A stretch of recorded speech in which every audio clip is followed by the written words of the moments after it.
I want to welcome you to our continued series here on overcoming anxiety. Today we're going to be on lesson 8, regulating our emotions. Regulating our emotions. We're working with what I call mind skills. And today we're going to talk about working with the body. Last time we talked about the fact that there's two ways that we can regulate our emotions. One is by thinking. The second is by using our body to relax us. Actually, there's a third way that we use a lot, and we'll talk about that in several weeks, and that is emotionally relearning. Let's relearn what's triggering us in the first place so we don't have to be anxious at all. But today we're going to talk about using the body, because the body will help us relax. The parasympathetic nervous system will calm us down. It's like putting the brakes on. Last time we talked about reactive and receptive, and today we want to get into that receptive mode to be able to calm down. You see, if the body doesn't believe that you should not be anxious, the body's going to win every time. You can say all you want, oh, I'm at peace, but if your body's all tense and it's worried and frustrated, it's going to win. It's going to win. And so we need to realize that many things that trigger us, that cause us to be anxious, are what we call felt beliefs. They're in the body. They're a sensation, and they get us to move. And we're never going to get out of it if we don't calm down, because that amygdala part of the brain is taking over, and the prefrontal cortex is not doing its job. And we have to be able to relax enough, long enough, that we can bring our rational thinking online, and together work in getting us in a more relaxed, non-anxious state. So let's try this, okay? And we've done it before, but let's try it again, okay? Let's slump your shoulders over, okay? Slump your shoulders over, just kind of feel like slumped over. And now, get that face looking like your shoulders, and try to think of a happy thought. Can you imagine having a happy thought and walking around like this? It's not going to win, right? Now, put your shoulders back, kind of get your face in a more, positive look, what it feels like, chest, out, shoulders back. And now think of a sad thought. Think of a sad thought from here. Try to do that. It doesn't work, does it? It doesn't work. That posture has a lot to do with our emotional state. And so we want to work with our posture. So often we think of a positive affirmation in our head, and we may even say it aloud, but our body isn't believing it. And so posture can really help. You need to think, I just don't need to think it, I need to feel it. I need to have the body accept it, right? So let's try a couple, okay? What would it look like for you to go from sadness to joy? What would that body posture be for you to go from sadness to joy? Because what you want to do is sense the difference. This is part of that emotional recognition. Because if we can tell the difference, then we'll know when we're starting to feel sad. Our body will take the place. So sadness is kind of that, You're just kind of sad. Your face, you can feel it in your face, in your shoulders, your body, sad. But then comes joy. And here again, you can feel the posture. You can feel it in the face. You can see it in the smile. All the cranial nerves are working, and you're more expressive. So, try that, going from just what it would feel like to be sad, and then all of a sudden to have joy, to return to joy, and feel that difference. Practice that to where you can start to learn what that feels like. The other one is anger. Now, anger, it could be, you're tight up in here, and the face is kind of drawn, like your shoulders are tense, your legs perhaps, your legs are in more of a stance, and so anger. But go from anger to what? Peace. Go from anger to acceptance. Okay, anger to acceptance. And so you're angry, but then all of a sudden, it's okay. And this sometimes is that posture of acceptance. I'm going to be okay. I'm going to be okay. I don't have to be so angry about this.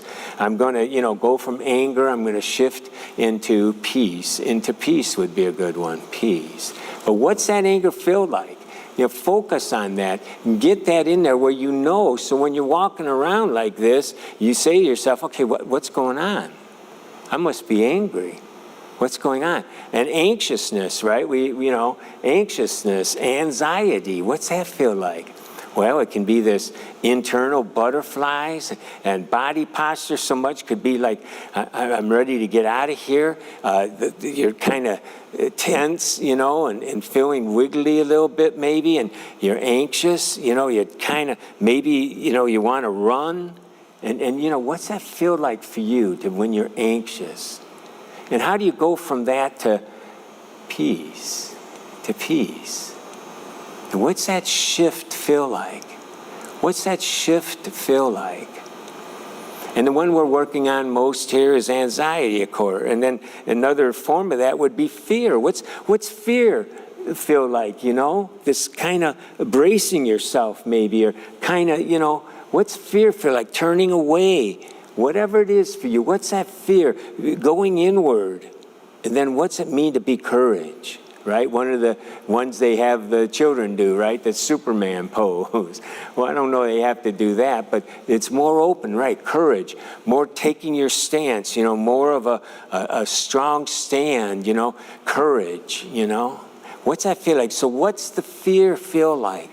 And you might want to start with the opposite, courage and fear, but you want to recognize the shift, because then you can start becoming aware of what the body postures feel like. And what you want to train yourself is that just by doing the posture, when you switch from fear to courage, you can actually sense it, can't you?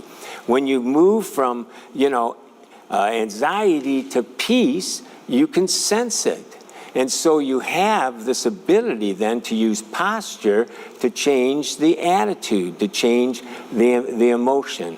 And so it's important. So remember posture. Remember posture. Just like we tried when we first did it, try to feel a happy thought. Well, if you're like this and you want to think happy, you better get the posture involved. Okay, so that's one of the ways we can do it. Second is getting grounded. Getting grounded. Now, if you don't have the notes, I encourage you to get them, because we're getting a lot of you are watching us online, and I'm so glad you're joining us. Please feel free to write me, Ron, at empowerministry.org, and I'll be happy to send you the notes. But those of you who have it, you can follow along. Let's look at getting grounded. This is another one. It's similar to posture because it's a body state. But a lot of times when we're in that hypervigilant state, when we're dissociating, we want to get out of there. We want to get out of there. We want to kind of, we're all panicked, some panic attack, right? I got to get out of here, right? Heightened anxiety. I got to run. I got to do. Your inside's just in turmoil. Well, what do we do in that state? I remember once when I felt that way, I was so panicked. I left the building. I hardly knew where I was at. I knew I had to cross a street, a busy street, and I remember seeing, but I felt like I was walking 3 feet off the ground. Now that was a heightened anxiety. But what do you do when fear grips us? And see, a lot of these things that we're going to be working on, these emotions, they're there, been there a long time, and they're real. And they cause this state in us. And we want to be able to pull out of that, where we can get the prefrontal cortex online and start thinking differently. And so one good way is to get grounded, because what this groundedness will teach us that we don't have to be afraid of our emotions. It's just an emotion. Remember last time I talked about riding the wave? Well, groundedness will kind of help you get ready to ride the wave. Groundedness is saying to that, hey, I'm in control. You're not in control. This is just faulty wiring. It's just a false alarm. I'm going to get grounded, and I'm going to work on this. So what are some things? Well, one is what I call triple three. And I'm just doing this to remember, but mainly what that says is look for three things. You know, if you're in a room and you're starting to feel, well, look for deliberately at three things. Here I can see a clock, I can see a table, I can see a chair. You know, I can see the back of the room, so, you know, see three things. Another one might be to feel three things. So if I'm sitting here panicked, I can feel the smoothness of the table in front of me. I can feel the computer and the edge here. I can feel this cup. You know, so I mean, you know, just it's to being deliberate and doing something other than being panicked, right? And so I'm getting my senses involved. And it's causing then the anxiety to stop. The brain can't do too many things at once like that, right? So if it's in an anxious state and yet I'm deliberately focusing on something that's benign, it's going to help bring down that anxiety. Another one is I call 4x4. You can stop and look for 4 things that are brown. Now that's a little bit more using your brain, right? Or 4 things that are red. You know, you can hear 3 things. 4 things. You can look for 4 things that are green. So 4 things, and look at different colors. You know, if black would be easy in this room because I see black chairs everywhere. Brown would be a little easy. Red would be harder. But it's mainly the shifting focus is what we're doing here, okay? One that we've seen on TV in movies where a person's just, you know, they've been in shock. They're in shock. They've seen something horrible.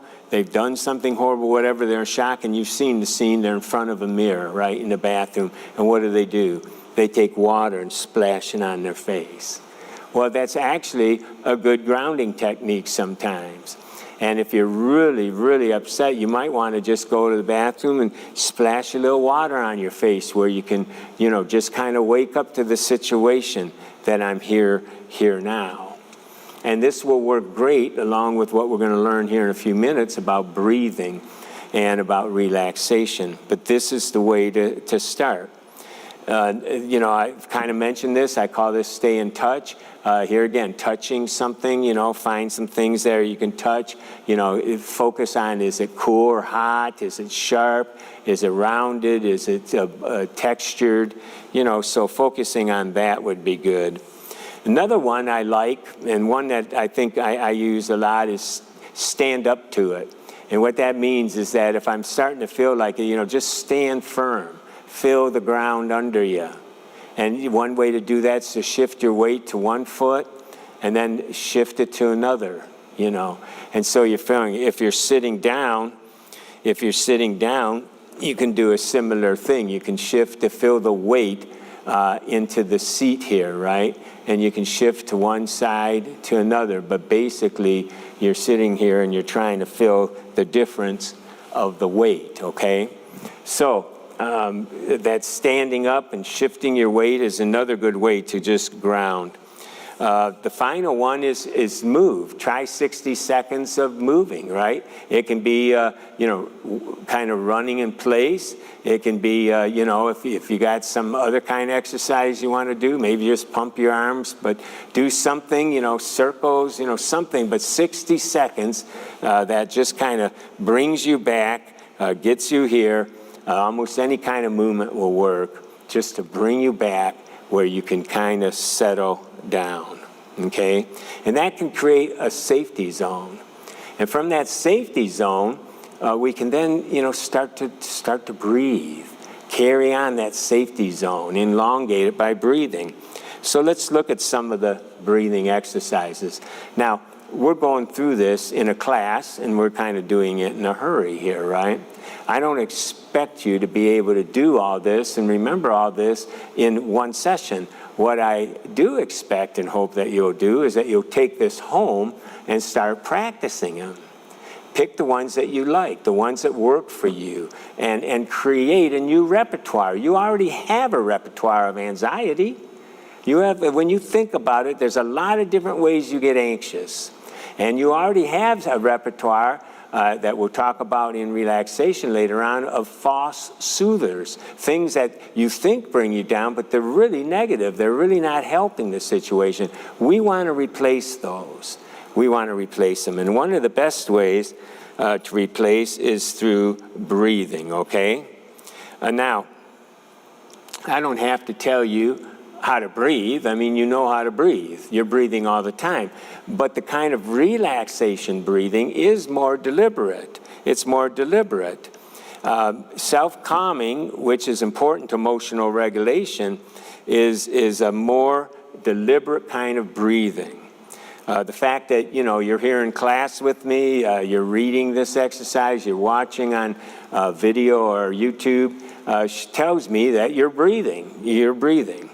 But we're talking about more than just normal breathing. Chances are the way you're breathing is real shallow from the upper chest. And I find that many of those that have been in trauma, that have had trauma, are in this hypervigilant state, that a lot of us, are breathing, 10, 20 times a minute. We're looking at more like 5 times a minute. We want to do, 5 times a minute, 6 seconds in, 6 seconds out. We want to do it for, what I count to 5, you might say. And, breathing in this case is more than just an intake of oxygen and a depletion of carbon dioxide. What we're trying to do here is put the brakes. We're putting the brakes, and we're opening up our parasympathetic situation here, right? And we're calming down. We're calming down.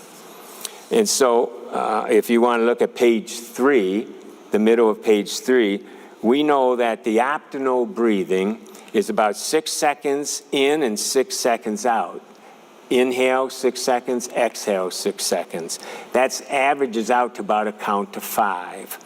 And so that's 5 breaths a minute. However, like I said, many of us are anywhere from 10 to 20 times a minute. Now, we'd normally think that's okay because we're getting the oxygen, so we think, right? However, that breathing that fast and that shallow really is a sign of danger. That's what we do when we're in danger. And so whether or not we feel that we're in danger, we fake out our sympathetic nervous system. And so it acts like we're being attacked, and it creates a fight-flight system that in turn quickens our heartbeat, raises our blood pressure, boosts our energy production, flexes our skeletal muscles, slows down digestion, and pumps cortisol and epinephrine throughout our body. And that emergency mode puts all the blood into the major muscle systems, slows down blood flow to the other muscles, so we get sore because those nerve endings aren't getting the oxygen that they need, so we get these pain signals. And, it affects a lot in us. It's called hypervigilance, and I was this way for much of my life. Irritable bowel syndrome came in, because the digestion was all mixed up. You got all kinds of psychosomatic illnesses, including high blood pressure, headaches, TMJ, muscle tension, fibromyalgia, irritable bowel syndrome, blood pressure, headaches, chronic pain. A lot of it is caused by this. The mental chatter that we go on, sleep disturbances. So, really, this shallow breathing isn't good for us.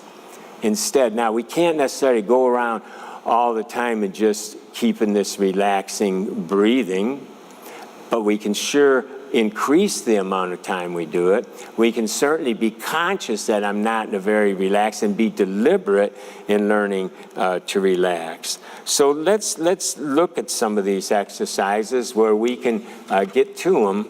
And pick some that you like where you can start practicing them. Well, let's talk about relaxing breath. Now, in a relaxing breath, we want to, become aware, and we want to do anything from, a 3 to a 5 count. You can start wherever you want in there. And here's the ingredients, okay, of a good breath. One, you want to get in a good position using good posture. You want to relax. You want to close your eyes. Now, you don't have to, but it's better if you close your eyes. All right? In this case, I want you to put your hands on your stomach when we're first learning this. Your hands on your stomach, and your fingers kind of in here, sort of like interlocked, because what we want to do is breathe from the belly. We want to be a belly breather, okay? If you watch an infant in their relaxed state, they're always breathing from the belly.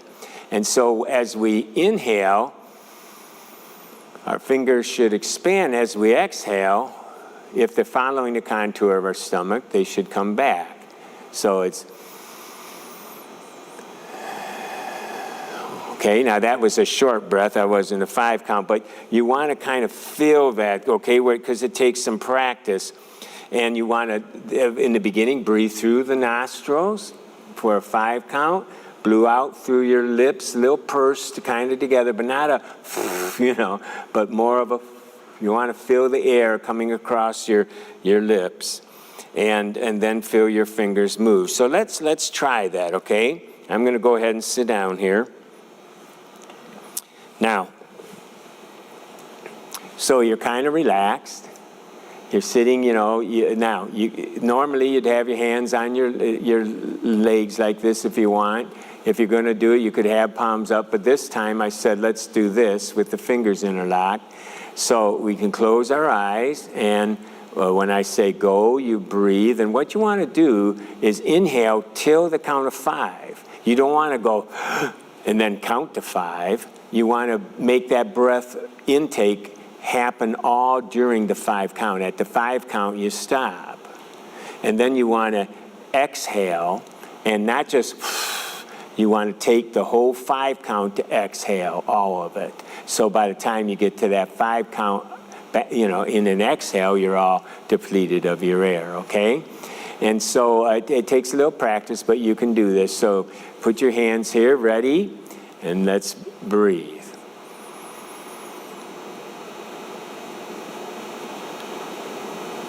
Exhale.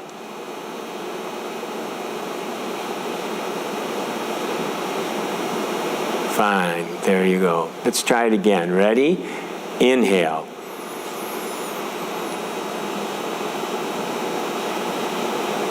Exhale. 2, 3, 4, 5. Okay? Now, you don't have to necessarily count. You'll get used to how long it is. But let's try it one more time. This time, put your hands in front of you. You don't need, but because you can see that you're breathing from the belly now. And I'm going to count it out, just where you get a sense of it. Ready? Begin. 1, 2, 3, 4, 5. Exhale.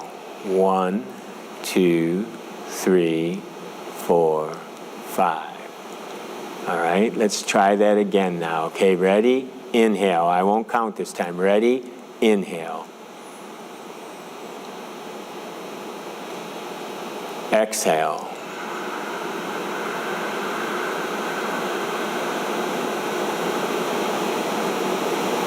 Okay, let me ask you, how'd your body feel? Were you all tense and nervous that you're going to do the counting right, and so you're all up in here? Wasn't very relaxing, was it? Here again, there's not, if you don't get 5, that's fine. If you do 6, that's fine. The point is you want, now, some of you may only be able to do 3 right now, but kind of think relaxing, right? Let's try it one more time. Breathe in.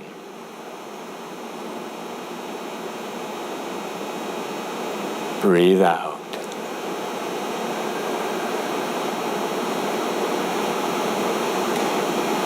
Now that's your basic breathing. That's your basic breathing there. So let's move on, because what I'm going to say in the next one, exercise 2, is I call it 4 times 5 times 4. And basically that's doing that breathing 4 times on a 5 count, 4 times a day. Because this needs to become something that you learn. Your body needs to learn it, right? Where it's like learning a golf swing, right? That's different than a baseball swing. You've been breathing shallow for a long time. This is something else. This is getting used. It's a similar motion, but it takes practice. Now, here again, you're going to do it 4 times. It's only 45 seconds. when you think about it. 45 to 50 seconds. So you have a minute. You have a minute and 4 times a day, right? How about when you get up, when you have your morning break, when you have lunch, and when you have your afternoon break? There's 4 times. There's different times you could do it. How about, you could do it anytime you want. Like if you feel that it's better to do it instead of when you get up, do it on your way to work. Do it, on your way to lunch. Do it on your way home. And then do it, at night before you go to bed. But pick 4 times that you think are good and do this for a couple weeks. You're only talking a minute each time you do it. But no one can do it for you. You can't ask someone else, hey, can you relax for me? Do you mind practicing the breathing for me? That won't work. You need to do it. And why is because you want to have that as your repertoire. So when you're out there, you can breathe, right? You can do it. And so we want to talk about that. Let's go on to page 5 here, okay? Let's spice it up a little bit here. Because, see, the nice thing coming from this breathing now is that we can do other things. For example, we can really change some of our thinking. We can be more productive, right, on that. You can make the inhale and then exhale. And as you inhale, you can make a statement to yourself to meditate. And then on the exhale, you push it into your body. You push it into your body. For example, I am lovable, okay? So on the inhale, you're thinking, I am lovable. Now, it's hard to breathe and speak, so you can think it, I'm lovable. And on the exhale, you relax and you think of that, you think that I'm lovable. You go ahead and push it into your body. See, the trouble is you can say I'm lovable, but if your body doesn't believe it, it's going to resist, right? And what you want to do is sense that resist. Now, a lot of people have us do it on the exhale, and I get that. And if you want to do both on the inhale and exhale, that's fine. But what I find is that if the body doesn't believe it, it's not going to be true. And so I like to think, for example, I'm at peace. I say it, what better way to be at peace than to think that and then be at peace? You see what I'm saying? So you think it, I'm at peace, and you affirm it on the exhale by making your body be at peace. And so you're really locking it into your body. It becomes a felt belief, okay? We're so used to doing things only in our cognitive process, we want to do it with our body as well. So you can do that. So you can do positive affirmations like, I am lovable. I'm significant, right? You can, if you have some that you need to work on, I'm significant. And on the exhale, you can smile and you're thinking about what's that feel like to feel significant, and you're breathing it into your body. Your posture accepts it, right? So it becomes that holistic thought. It's an experiential thought, and that breathing is what locks it in. You can't be up here, I'm significant. Well, it won't work, okay? And so the other way, you can have positive affirmations. You can have a powerful thought about God. God is almighty. God is love. God's grace. God's mercy. And so you can meditate on God and let your body, what's that feel like? You say it, then feel it, okay, on the exhale. And then, of course, you can do some different states of mind, like be still.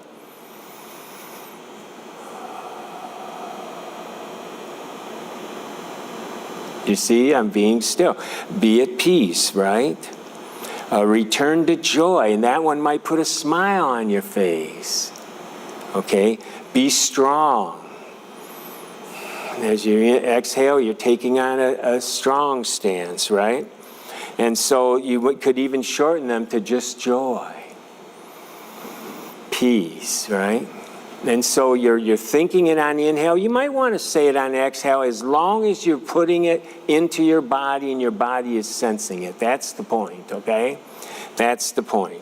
Now, there's that return to peace, and so you go ahead and you sit up straight, right? And you breathe it in and you say return to peace, and then you breathe it in. You breathe it in. And so, you can practice some of those, and I would take some of those you like and practice that. And that might be what you want to do 4 times a day. So what we're trying to do is help you become your own detective. So when you sense that you're out of whack, because once your body starts learning what it's like to be peaceful, what it's like to be joyful, what it's like to be, strong, courageous, now you know when you're not there. And you know how to return to it. See, this returning to joy and peace and love isn't just a mental statement. It's a holistic body experience. And, I really believe if your body believes it, your mind will follow. So we're using the mind to start it, the body to really cement it in. I hope that makes sense. Practice it, and you'll see what I mean, okay? Now, I'm going to do a video on this, and you can ask me for it. I'll have the actual exercises, so it just be a background scene, so you can use it for an audio.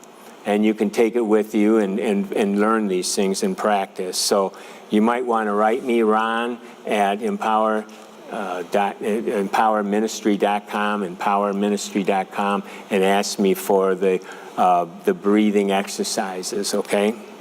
Let's talk about another one on page 6. This is one of my favorite ones. It's a funny one, but it really, really helps when we're in a state that we need to be relaxed in, okay? And that's what what I call the vibrating breath. And what it's basically doing is this. It's sort of like making a foghorn, right? It's you're feeling it in your lips, and you're making this voo. It can be like a voo if you want, but it's this voo. I happened to fall on this by accident. I was, hypervigilant all my life. When I was like around 12 years old, I had to sing a solo at a choir event. And I remember I was real nervous. I had to go to the bathroom, right? A familiar place for me. And it was the little boy's bathroom, and they had the stall, the metal stall. And I remember I thought, well, gee, while I'm here, I might as well pray, la, la, la, la, la, la, la, or something like that. And I remember when I hit this low note, la, all of a sudden, it was kind of vibrating. It was vibrating off the walls there, this, oh, and I remembered how good it felt.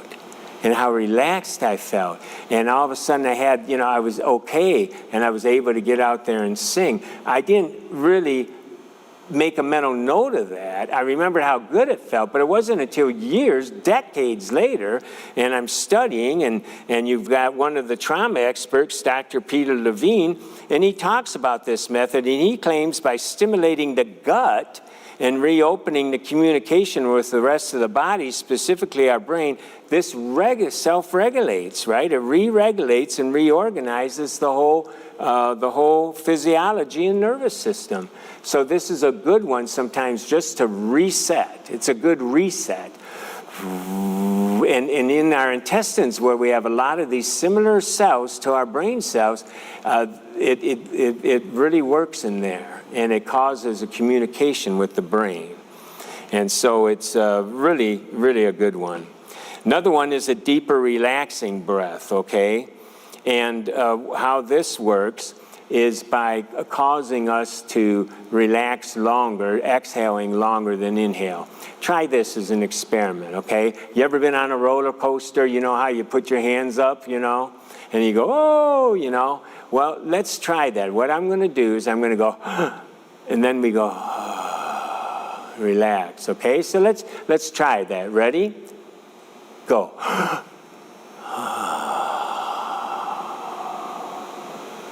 Do it again.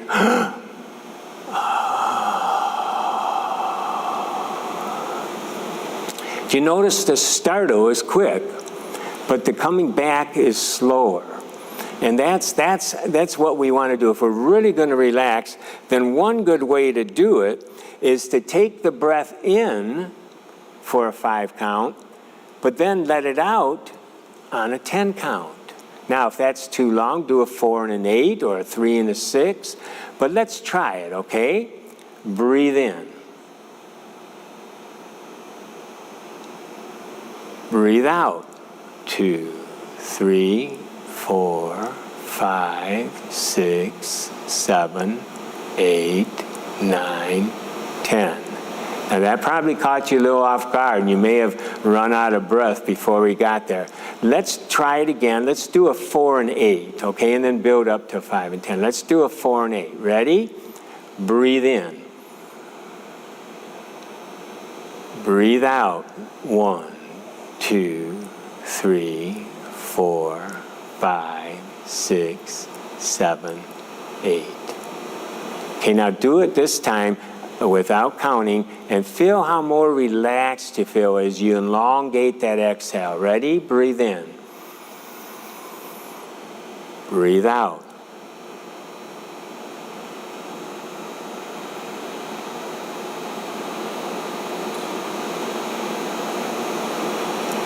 Very good, very good. So that's a good one, okay? So now another one that Dr. Levine had, I thought was really excellent, is breathing with your diaphragm in your heart. And so what he wants us to do here is to awaken this relaxation in our body. And so he says, put your left hand on your diaphragm and your right hand on your heart. And so you can do this by breathing, okay? Put it on your diaphragm, and you want to communicate. The brain cells in the gut, there's some around the heart, and you're going to communicate. It feels warm, it feels good, but breathe in. Breathe out.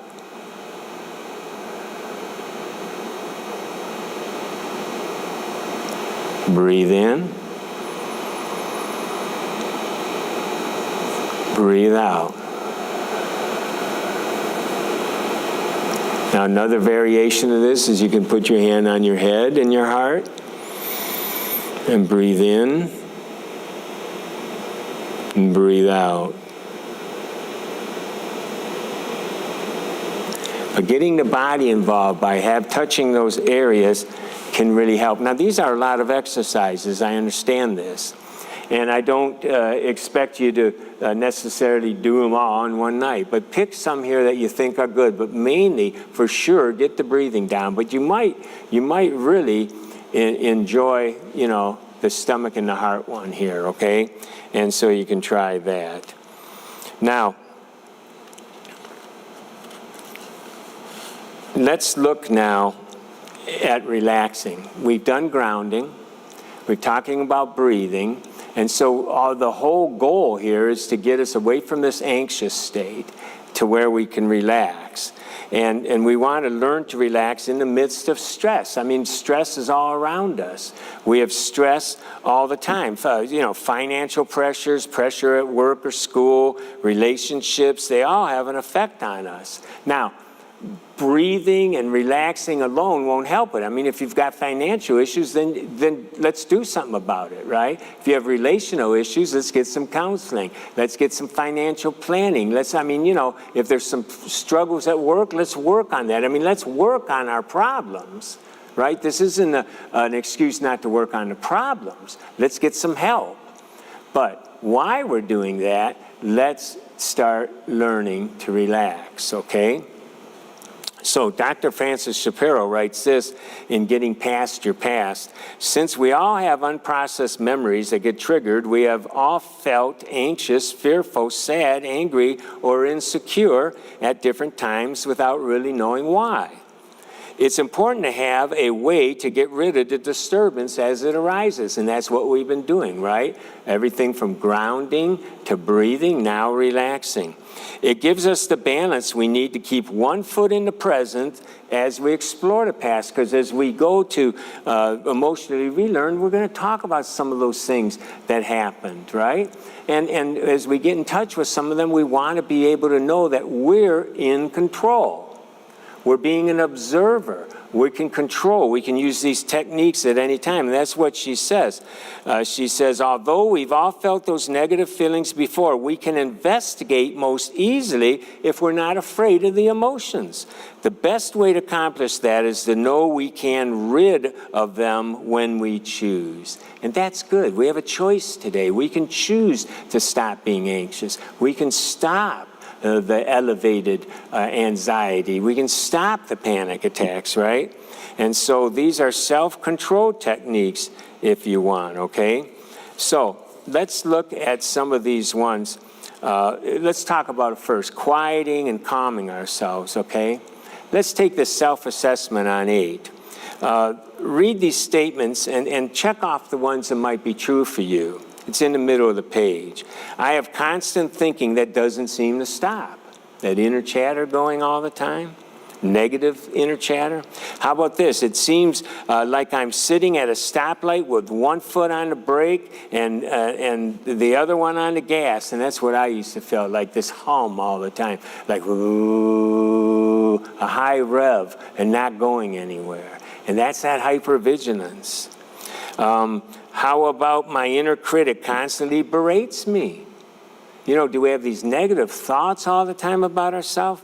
Or I'm anxious most of the time. I'm anxious most of the time. I mean, it wouldn't surprise me if we have some of these, because we're taking a course on anxiety, and there's no shame in that. I mean, I'm so glad you're here. I'm so glad we're learning these things. But we need to be conscious of this, because what happens, look at the next section, a lot of times we soothe ourselves, we cope, but with the wrong methods. Look at some of these false soothers. You know, you get home and right away you turn the TV on. Now, you turn the TV on and what? You just veg out. A couch potato. Sometimes, though, there's things on TV that stimulate us sexually or other things, and now we're getting into an area of almost an addiction, perhaps. Or maybe it's violence, you know, or whatever. We're just escaping. We're rushing into the next activity. We never slow down. We're a workaholic. We're doing, you know, we bring our work home, or we have another thing we volunteered for. We eat the junk food, because why? That sugar gets us going. We grab a drink or a smoke. We talk about negative. We get angry. We can't wait to start saying how bad work was and how my life really is horrible. And we do this downward spiral. Or we have some kind of addictive habit. Or we found, you know, here again, anger sometimes just kind of gets us out of it. So we're all upset, and we're calling our friends and talking about it. All these are ways to escape. All these are ways to numb out or veg out and not take care of what the situation is, nor is it learning to relax. It's not really relaxing. Worrying is not relaxing. Keeping busy is not relaxing. Now, here's some positive ways on the bottom of 8 and top of 9. You know, taking a walk or exercising, taking a bath or a shower. Doing the breathing exercises, visualizing a quiet place, and we'll talk about that in a minute, relaxing your body, meditating and praying, having a little quiet time, spending time with pets or plants, you know, taking a walk with a loved one, right? You know, maybe playing a game with them, you know, throwing a ball back and forth, listening to relaxing music. All this can be positive ways to kind of de-stress when you get home and kind of get you ready to be more relaxed. So we want to do different kinds of relaxing. And what I've done here, a lot of times it helps you. Have you ever been to the mall and you need to get to a certain store? And you look at the map, oh, there's the store. Fine. But how do you get there? I mean, you really need to know where you're at. And some genius came up with that little dot that says you are here. It was brilliant, because if you know where you are, you know where you can get to, right? And so what I've done is, before each of these exercises, is ask yourself, where am I on this continuum from being very anxious to being relaxed? Because we want to see these things work. We want to see that they're working. And so you can indicate before and after if you so choose, okay? And again, this relaxation is similar to our breathing. If you can sit down with your shoulders back, sitting upright, feet planted on the floor. If you have back issues, you need to lay down, fine. But, maybe, have your, knees bent a little bit where you don't fall asleep. You're not trying to fall asleep. We're trying to relax. And if you can, let's keep our eyes shut, where we can do this relaxation, okay? So what we want to do here is, the first one is relaxing our body parts, okay? And there's two different ways that we can do this. We've already done a body scan before, but the way that we can do this now are two different ways. And let me just go over them. One is to tighten and release. The other is to fill up with liquid. And you can read this, but I'm just going to explain it now. Tighten and release is a good way to relax because it's a contrasting. And so you sit up, shoulders back, your hands are maybe here, and then you relax. And you can start with your toes. You clench your toes a little bit, maybe to a 5 count, and then you let them relax. Now, you know your body. If you have bad parts, that are hurting, and don't hurt yourself here. If you need to talk to your doctor, if you got a bad neck and I'm telling you shrug your shoulders, you need to know what you can do. But for example, here, you can tighten the muscles here, right? And then let them go. And likewise, up here in the thighs, the calves and the thighs, tighten them for about 5 count. Then let them go. And you're not letting them go, and you want to feel the relaxing. You want to push the relaxation in there. And same thing with the, stomach. Tighten the stomach, and then let it go. Meanwhile, you're breathing. You're not just holding your breath up here. You're taking your breathing. You're breathing in, tightening. And on the exhale, let it go. And that might be the better way. Inhale, exhale. So on the exhale, you tighten, and then relax it. Same thing, you can do it with your arms, tighten them. Relax them, clenching your fists. Shrugging your shoulders a little bit. And here, you know yourself, so don't hurt yourself, and then relax it. What you want to feel is the contrast. Even in the face, scrunching the face.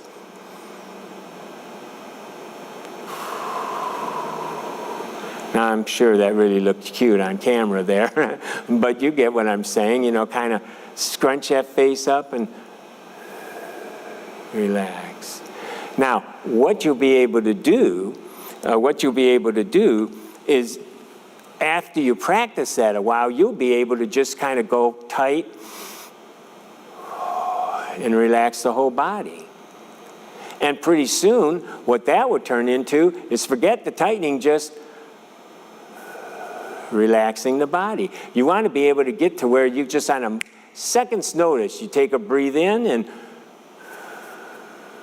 relax the body. That's where I'm at, right? Because I've practiced these things. You might be able to get there too, but one way to see if you're there is to practice the tighten and let go.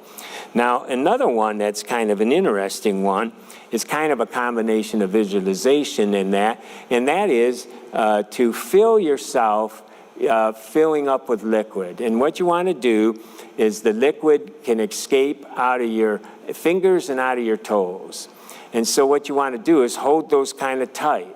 Now, you can't take a half an hour to fill up with liquid here, okay? You can't stay tight. We want to do this in, 10 seconds or so. So you fill this, and I like to think of like a heavy mercury, right, kind of substance, non-poisonous, right? A heavy kind of substance, like sludge. It's just filling up in my body. And I feel the weight of it, and it's pushing on my toes.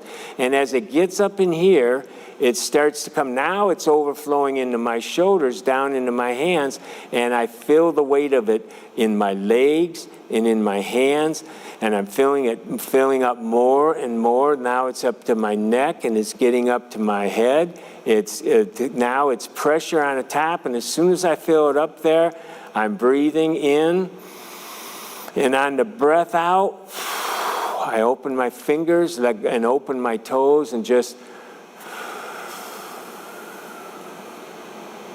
And I just let all that out, and I just feel that body like a balloon that you're letting the air out of.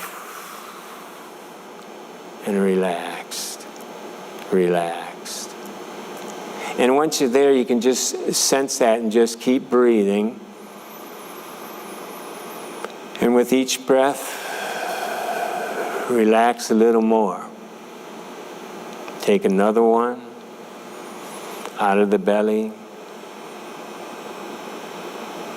Relax a little more.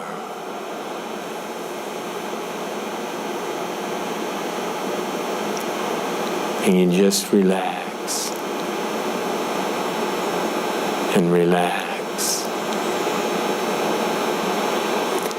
And so, when we combine the breathing that we did before, even if it's that, when you're done, take another breath, and then relax, and you can picture that liquid leaving your body. We're combining them now, you see. We're combining them. And that's what we want to do. This works together. And so either one of those, that tightening and release, that letting go of the liquid, that's one of my favorite. Or the air out of the balloon is really a neat.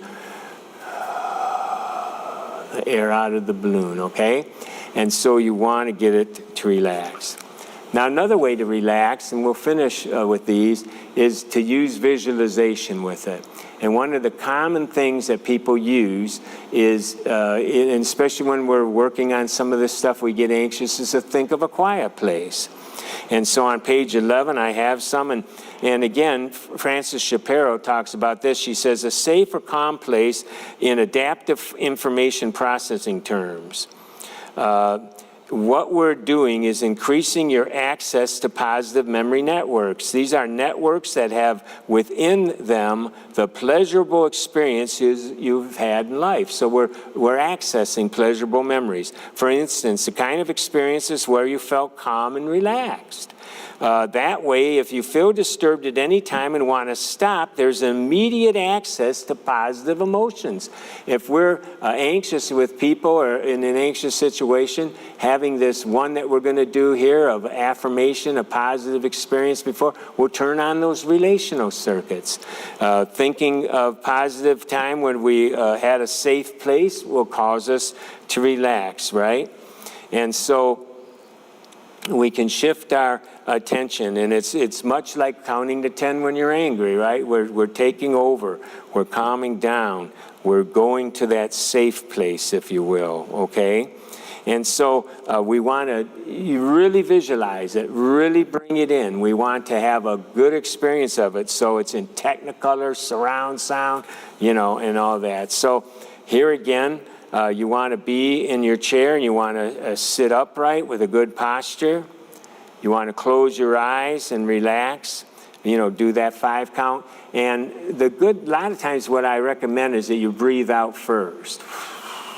Now breathe in. Because a lot of times what we do, I got to breathe in. And we go like that. And what's that do? Well, that's an alarm. That's a sympathetic nervous system.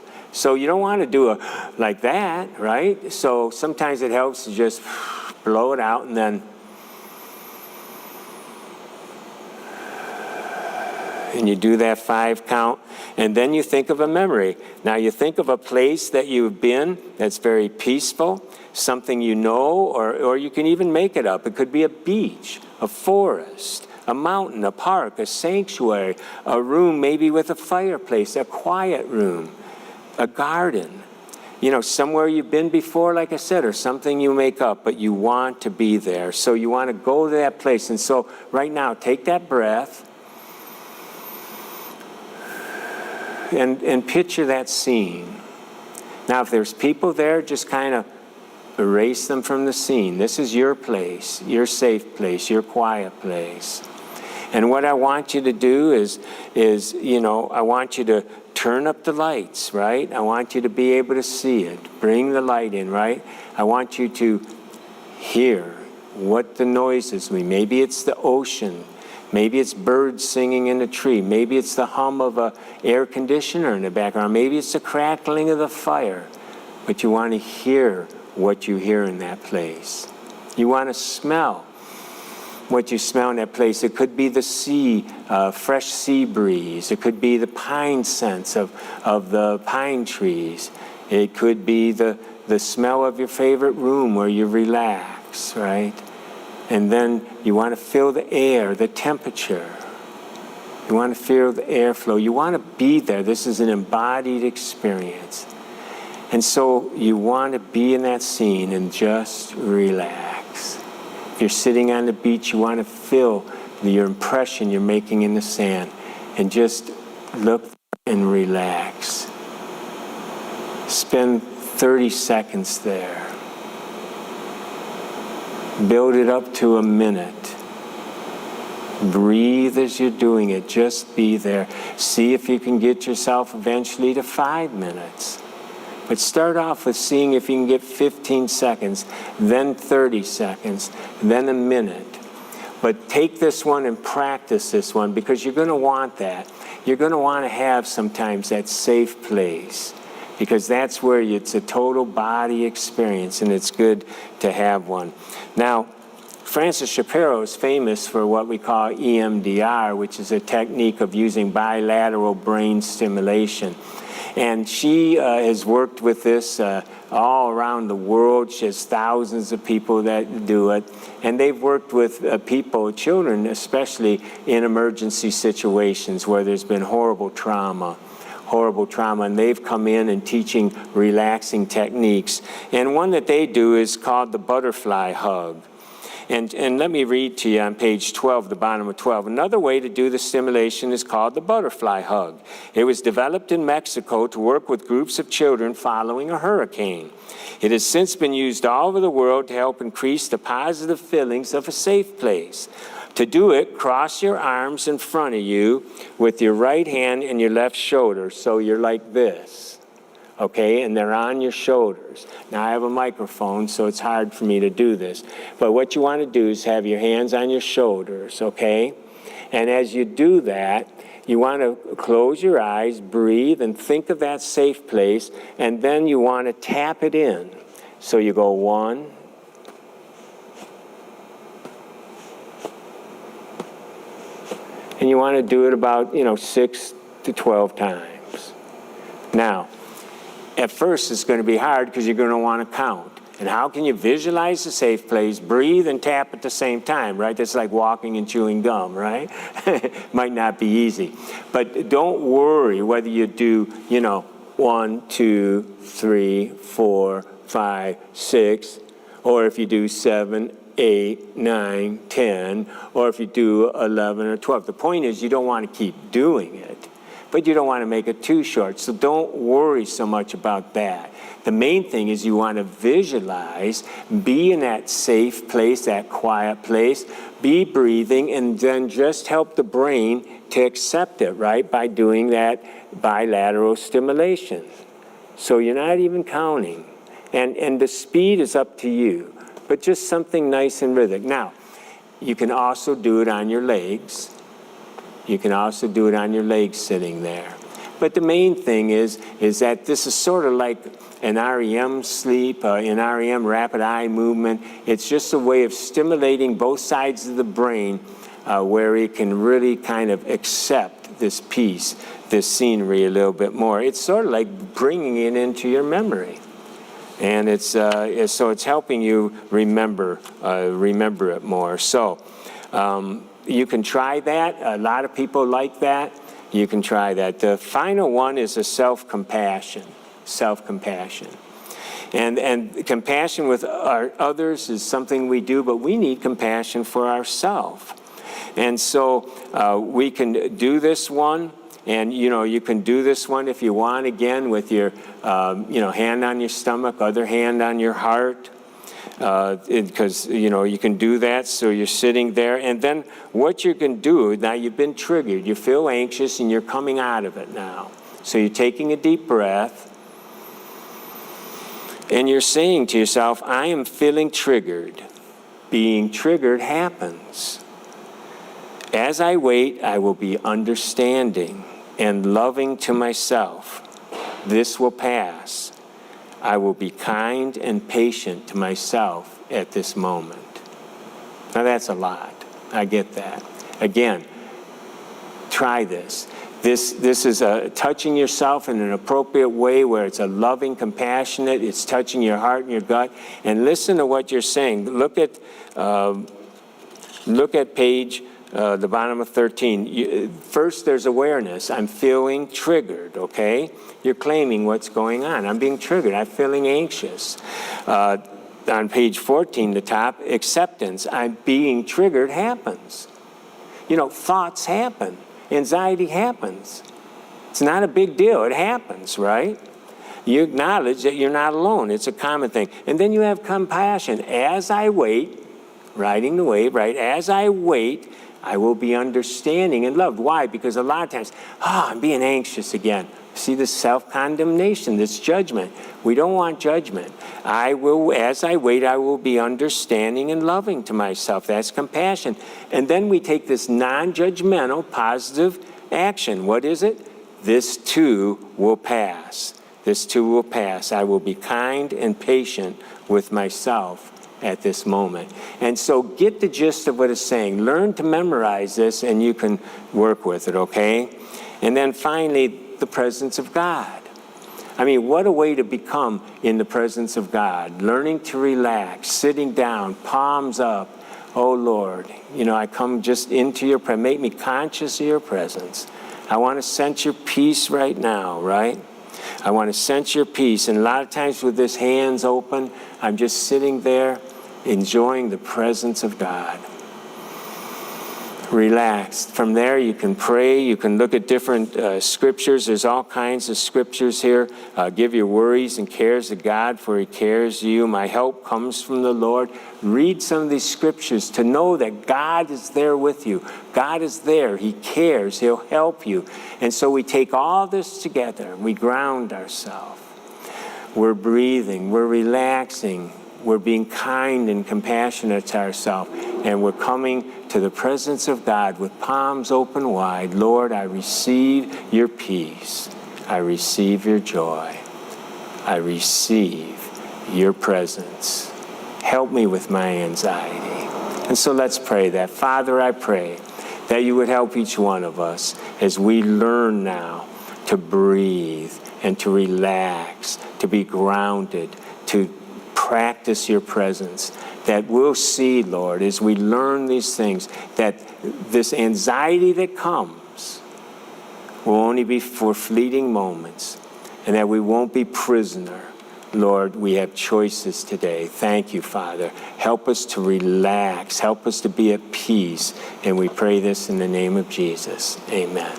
Now remember, this is only as good as you practice it. You need to practice this. No one can do it for you, okay? It works if you work it, all right? God bless you, and we'll see you next time.